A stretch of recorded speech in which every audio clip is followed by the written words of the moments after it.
अस्सलाम वालेकुम। आज हम आपके साथ शेयर कर रहे हैं बहुत ही मज़ेदार, बहुत ही टेस्टी मिक्स वेजिटेबल राइस की रेसिपी। बहुत मज़े के, बड़े टेस्टी लगते हैं ये। जब कभी कुछ भी दिल ना करे खाने को तो ये बनाएं और फिर रज रज के खाएं, क्योंकि इनको कभी भी ना करने को दिल नहीं करता। तो जब थोड़ी सी सब्जियां हों घर में और दिल करे तो झटपट से ये बनाएं। बहुत आसान सी रेसिपी है ये और हर वक्त ही खाई जा सकती है।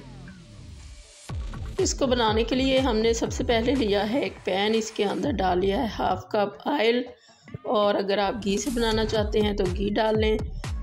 हमें चावलों में ज़्यादातर ऑयल ही अच्छा लगता है। एक बड़ा प्याज है जो हमने डाल लिया है गरम करके ऑयल के अंदर। अब इसको हमने मीडियम फ्लेम पे ज़रा सा लाइट ब्राउन करना है, ज़्यादा ब्राउन नहीं करना, क्योंकि हमने ज़्यादा कलर नहीं देना है राइस के अंदर। हल्का सा ही कलर आएगा इसके साथ, तो ज़्यादा ब्राउन करेंगे तो ज़्यादा कलर आएगा, तो वो मिक्स वेजिटेबल अच्छी नहीं लगेंगी अगर ज़्यादा कलर आया तो। ये हमने फ्रोज़न लिए हैं मटर, तो 1 कप हैं ये। आप जितनी क्वांटिटी चाहें डाल लें वेजिटेबल की, और मसाले भी अपने टेस्ट के हिसाब से डाल लें। तो अब इसको हम 2 से 3 मिनट के लिए भून लेंगे अच्छी तरह से, और इसके बाद इसके अंदर हम ऐड करेंगे गरम मसाला, जो इसमें ज़ीरा है, साबुत धनिया है, लौंग है, बड़ी इलायची है और दालचीनी है, तेज़पात है। ये सारी चीज़ें अपने टेस्ट के हिसाब से, काली मिर्चें भी हैं इसके अंदर डाल लें। तो इसको अब हम 2 से 3 मिनट के लिए फिर से फ्राई करेंगे, और इसके बाद इसके अंदर आप ऐड कर देते हैं गाजर भी जितना दिल करता है आप डाल लें। हमने 1 कप ही लिया है गाजर का भी। तो इसको भी अब हम 3 से 4 मिनट के लिए अच्छी तरह से भून लेंगे। मीडियम फ्लेम पे हम इसको कर रहे हैं स्टर फ्राई। अब हमने नमक ऐड कर दिया टेस्ट के अकॉर्डिंग, और ये अदरक और हरी मिर्चें हैं, इनको भी हमने फ्रीज़ किया हुआ है। बहुत आसानी होती है जब इनको फ्रीज़ करके रख लें, चॉप कर लें या फिर पेस्ट बना लें, तो आगे रमज़ान में भी इसका बहुत ज़्यादा फ़ायदा होगा। तो इसको भी हमने डाल के अच्छी तरह से 3 से 4 मिनट के लिए भून लेना है। अब इसके अंदर हमने आलू डाल दिए हैं। गाजर आजकल काफ़ी हार्ड हुई है, इसलिए हमने पहले डाल दी है, नहीं तो ये दोनों चीज़ें बराबर ही डाल लेते हैं।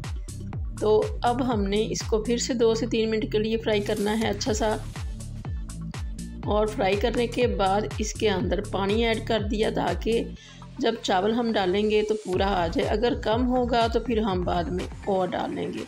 तो इसको हम 1 से 2 बॉयल आने तक कवर करके रख देंगे। तकरीबन हाफ डन हो जाएंगी हमारी ये सारी सब्जियां, तो फिर हम इसके अंदर राइस डाल देंगे। उतनी देर में हम ये लिया है एक बैंगन, इसके हमने मोटे स्लाइसेस काट लिए हैं, तकरीबन ये 1/2 इंच के करीब हैं मोटे। तो इसको हम हल्का सा फ्राई कर लेंगे। दोनों साइड से हम थोड़ा थोड़ा सा इनको ब्राउन करेंगे, और फिर ये हम चावलों में ऐड कर देंगे। तो मीडियम से लो फ्लेम के ऊपर इसको हमने अच्छी तरह से दोनों साइड्स जो हैं इनको हल्का सा ब्राउन करना है, ज़्यादा ब्राउन नहीं करना। हल्का सा हमने इसके ऊपर सॉल्ट ऐड कर दिया है, ताकि थोड़ा सा इसके अंदर सॉल्ट का फ्लेवर आ जाए। वैसे इनके अंदर खुद भी होता है थोड़ा बहुत सॉल्ट का फ्लेवर, तो ज़्यादा नहीं डालना। तो ये हमारे दोनों साइड से हो चुके हैं बैंगन, इनको अब हम निकाल लेंगे। और दूसरी तरफ अब हमारा जो है वेजिटेबल वो अच्छी तरह से कुक हो चुकी हैं। अब वक्त आ गया है इनमें चावल डालने का। तो ये हमने इसके अंदर चावल डाल दिए। पानी थोड़ा सा हमें कम लग रहा है, इस स्टेज पे हमने पानी भी ऐड कर दिया, और अब इसको हम ज़रा सा मिक्स करेंगे और फुल फ्लेम के ऊपर इसको कवर करके रख देंगे, ताकि इसमें बॉयल आ जाए। अब ये इसके अंदर काफ़ी ज़्यादा बॉयल आ गया था, और इसके अंदर अभी पानी है, कसर है थोड़ी सी। पानी हमने थोड़ा सा कम ही ऐड किया था, ताकि ये दम के अंदर अच्छे से गल जाएं। तो अब इसके ऊपर हमने दम देना है, तो इसके ऊपर हम ये जो हमने बैंगन फ्राई करके रखे हैं ऊपर हम रख देंगे। अगर इसको हम पहले से डाल देते तो ये बहुत ज़्यादा सॉफ्ट हो जाते हैं। इस तरह से भी ये दम के अंदर ही सॉफ्ट हो जाएंगे। इनको हमने अरेंज कर दिया ऊपर से। अब इसको कवर कर देंगे और स्लो फ्लेम कर देंगे ताकि अच्छा सा दम आ जाए। 10 मिनट के लिए हमने इनको दम पे रख दिया और 10 मिनट के बाद ये बहुत अच्छे से इतने सॉफ्ट हो चुके हैं कि उठाते वक्त ही ये टूटने लगते हैं। बिल्कुल रुई की तरह से ये हो चुके हैं। बड़ा ही केयरफुली इनको हम उठा लेंगे। इसी तरह से इन चावलों को हम मिक्स नहीं करेंगे ताकि ये टूट ना जाए।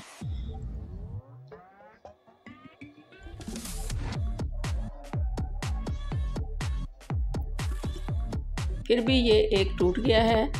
इतने सॉफ्ट ये रुई की तरह से हो चुके हैं। अब चावलों में से अच्छी तरह से स्टीम निकाल देंगे ताकि ये खिले खिले से नज़र आए। हमारे यहाँ ज़रा से सॉफ्ट चावल खाए जाते हैं। अगर आप जितने हार्ड खाते हैं या खड़े खड़े खाते हैं तो उतने ही आप रख लें। उसी हिसाब से पानी डालें, उसी हिसाब से इसको दम पे रखें। तो हमारे घर में ज़रा से सॉफ्ट खाए जाते हैं, गले हुए और सॉफ्ट। तो ये हमारे बहुत अच्छे से राइस जो हैं खिले खिले से रेडी हो चुके हैं। ये हमने इनको डिश आउट कर लिया है। रायता बना लें साथ और ऊपर से बैंगन रख लें। हर बाइट के अंदर बैंगन अगर लेंगे तो बहुत ही ज़्यादा मज़ा आएगा। बिल्कुल सॉफ्ट और मज़े का इनका टेस्ट आता है राइस के साथ। और इनको बनाना भी बहुत ही आसान है। पहले से इनको शामिल नहीं करना, मगर ये अंदर घुल जाएंगे। घुले हुए हमें नहीं चाहिए।